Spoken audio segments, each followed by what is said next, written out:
The real estate market over the last year and on into the future has been tough and looks to be tough for years to come for real estate investors. There are three things that are absolutely making it incredibly difficult for investors to get into real estate, whether you're a first-time investor or seasoned investor. Aside from putting fat loads of cash down on a real estate investment property to make sure that it cash flows, these things are absolutely killing the market for us. And I want to break down the three things that are killing the market for deals in real estate investing and what you can do about it, how you can get around those and navigate to actually find deals in this market right now.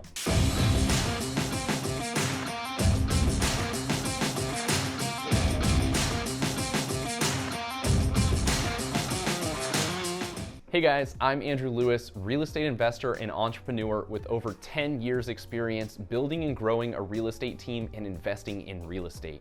Before we get into today's video, please take a minute, hit that like button if you enjoyed the video, leave us a comment below, and don't forget to hit that subscribe button so you don't miss out on future videos. I'm here to help you break out of the 9-to-5, gain financial freedom, and grow wealth through real estate. Three main factors are making it incredibly difficult to buy investment properties right now. Those are rates, competition, and lack of inventory. It's making it incredibly hard to find deals that are cash flowing. Today, we're gonna break it all down, what you can do about those, why they're affecting the market, and how you can evaluate deals to make sure you find stuff that other people aren't seeing out there. Let's dive in.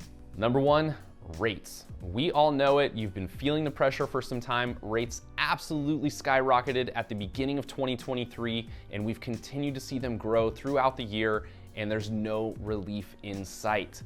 Rates are making it incredibly difficult to cash flow a property right now, right? If your payment is higher, you are less likely to cash flow that property unless rents catch up to that. And rents suffered a while back and have not yet fully recovered to bring back some of that cash flow. And so rates are high. So what can we actually do about interest rates?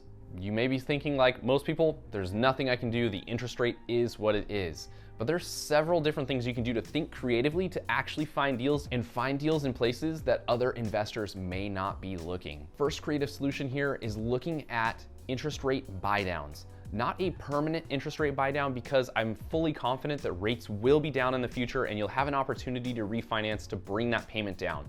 I'm talking temporary interest rate buy downs. These are called 1-1, 2-1, 3-1 rate buy downs. These are basically interest rate buy downs that are temporary, that don't cost as much as a permanent rate buy down, and something you can ask for a seller to pay for to bring your payment down. And if you're looking at this, basically a rate buy down will, a 1-1 will buy your rate down by 1% for 1 year. And then it will go to the rate that you locked in at when you got the loan. It's not an adjustable rate, it just goes back to the rate that you locked in when you got the loan. A 2-1 buys down your rate by 2% for a year, and then 1% for a year, and then it goes to the rate you locked in at.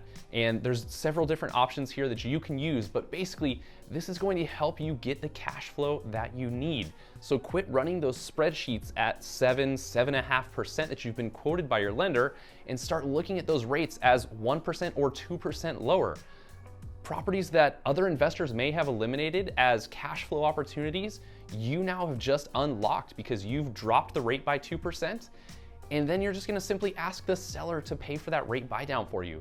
It could be anywhere from $3,000 to $10,000, maybe $15,000 tops, depending on your loan amount.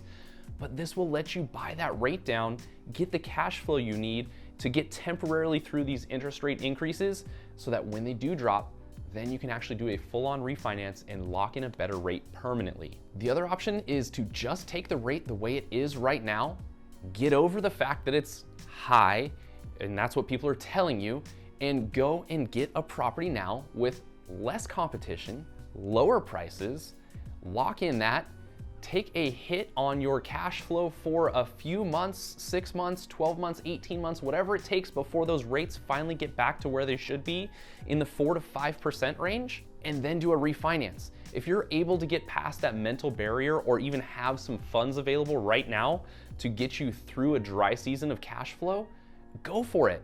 Because I promise you, the moment that the interest rates drop, it is going to get insanely harder for you to buy a property. You think there's competition out there now, wait until the rates get back to normal. All of this pent up demand is going to drive people to buying houses, and the prices are going to go wild. Think back to the unicorn years of the crazy bidding wars during COVID.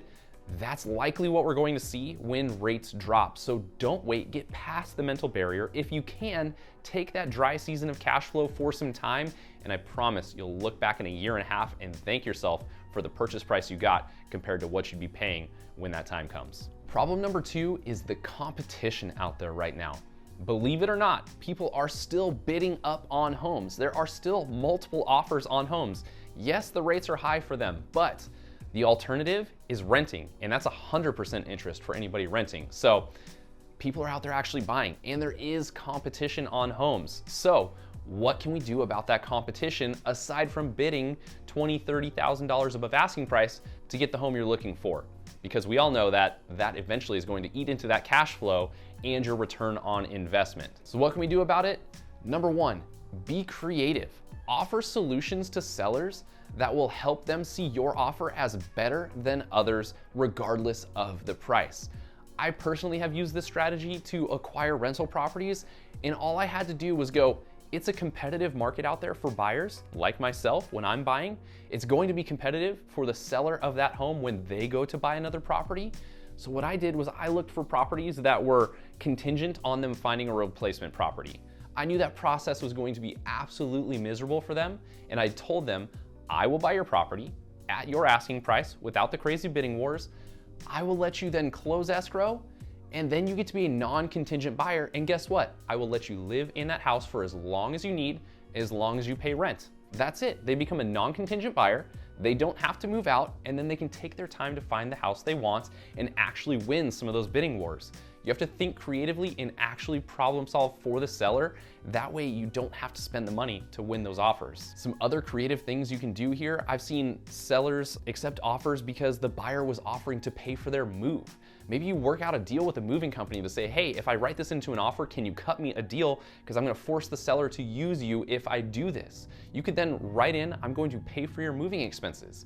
Now that doesn't get factored into the price of the home, and you are spending a little bit of money, but if you're able to take that weight off of someone's shoulders, the unknown, because let's face it, they probably haven't quoted that out, but if you take that away from them and they don't have to worry about it, maybe you don't have to bid up that home by $20,000, $30,000 to actually win that, but you're problem solving for them. They know that they're gonna have to pay for a mover, and you're taking that away, and they don't have to worry about it, so they might just choose yours. So think creatively, solve problems for them so you're not having to spend over asking price to help win homes. Problem number 3 is the lack of inventory. Homeowners right now are locked into interest rates of 2 to 3%, and many actually own their homes free and clear. And what does that do? That means they're going to hang on to those homes. They are having the hardest time right now selling their homes because they know if they sold their home, they're going to have to take on an interest rate that is 2 times higher or maybe even 3 times higher than what they currently have on their house. And that means they would be buying the exact same house with a higher interest rate, which could mean hundreds of dollars more for the exact same home, even if they move to the house next door. So people are hanging on to those houses right now, making inventory incredibly tight. And we're probably gonna have that problem until we see rates get closer and they can make an actual justification for making that move happen. So with the lack of inventory comes an increase in price. So what can we do here to get around that? We have to create inventory, find deals that are off market. Now, if you're a first-time investor or if you're a seasoned investor, there's different ways that we can do these things. It's time to start out hustling the competition. Most investors right now are sitting at a desk, running properties through spreadsheets, seeing that it doesn't work, running their 7.5% interest rate, whatever it may be, seeing that it doesn't work and passing on deals that are on market.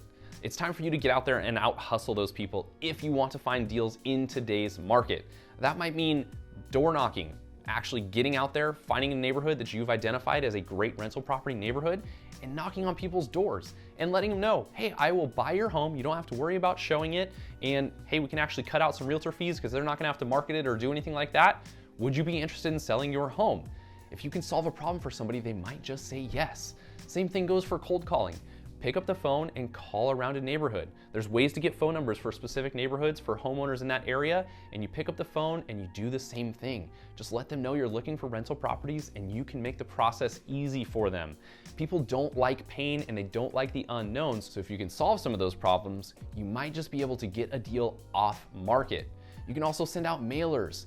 There's some hustle that's going to have to go into all this and maybe some money to be spent, but it's going to help you avoid the bidding wars and avoid the problem of lack of inventory so that you're not finding deals out there. But if you can find somebody off market and you can have a face-to-face conversation with that person and let them know, hey, I'm having problems right now because of interest rates. Here's what I'd like to do. I'd like to have you do an interest rate buy down for me. I'll give you a fair price for that. It's a win-win for you because you get the cash flow you want, they get the deal that they want, and they can move on. And you can do it on their timeline. Or you can even have them buy it from you and rent it from you so that they can go looking for a house as a non-contingent buyer.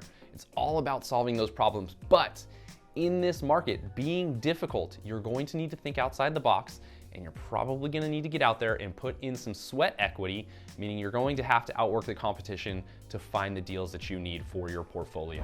So, sounds easy, right? I'm just telling you that you need to go out there, work hard, think differently, change the way you're doing things, and everything's going to be great. Well, it is going to be hard work. If you want to be successful in a changing market, you're going to need to put in some work. So I know we always say that we want to help you build passive income, retire early, and build wealth, but that doesn't come without work. It's not going to just fall in your lap. You have to actually get out there, do the work, think different, do the work, think differently, educate yourself consistently. These strategies are going to change over time. It doesn't matter if you're in the long-term space, short-term space, you're always having to evaluate strategies. This is a business and you're still going to need to put thought in it. Yes, a check may show up at the end of the month for you for your proceeds, but if you're going to continue to grow things and build wealth, you will have to put some work into this. So don't be scared of that. If you are wanting to get a deal, they are out there right now. You just have to change the way you're thinking, change the way you're running deals, change the way that you are approaching sellers, and change the way that you're finding off-market properties so you can help build your portfolio. And again, I say it all the time, there will be a point that you will look back 10 years from when you purchased and go, I am so glad I did that. Remember when I sweat my butt off for 5 hours while I was door knocking in that neighborhood, but look what I got. And it's going to help you build your portfolio in the future. So don't be afraid of the hard work. Get out there and make it happen if you actually want to invest in real estate. So if you don't hate me after telling you that you're going to need to work a little bit harder at this during this season, go ahead and take a moment, hit the like button on this video, leave a comment below, tell us how you're finding deals right now, and don't forget to hit that subscribe button so you don't miss out on future videos. I'm here to help you break out of the 9 to 5, gain financial freedom, and grow wealth through real estate. We'll see you next time.